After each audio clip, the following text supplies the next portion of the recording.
बिस्मिल्लाहिर्रहमानिर्रहीम अस्सलाम वालेकुम। पीवीटी न्यूज़ एचडी के साथ मैं हूं सोहेल चौधरी। नजर डालेंगे आज की अहम खबरों पर।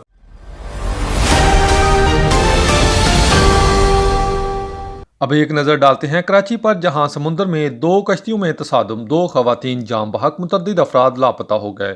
कश्तियां मंदोड़ा से बाबा बट आईलैंड जा रही थी। 25 अफराद सवार थे। रेस्क्यू हकाम के मुताबिक कराची में केमाड़ी के करीब समुंदर में दो कश्तियों में तसादुम के नतीजा में दो खवातीन जाम बहक हो गई हैं। हकाम के मुताबिक कश्तियों में 25 अफराद सवार थे। अमदादी टीमों ने 12 अफराद को बचा लिया, जबकि दीगर 11 अफराद की तलाश के लिए रेस्क्यू ऑपरेशन जारी है। कश्तियां मंदोड़ा से बाबा बट आईलैंड जा रही थी। जख्मियों को करीबी अस्पताल मुंतकिल कर दिया गया, जहां दो बच्चों की हालत तशवीशनाक है।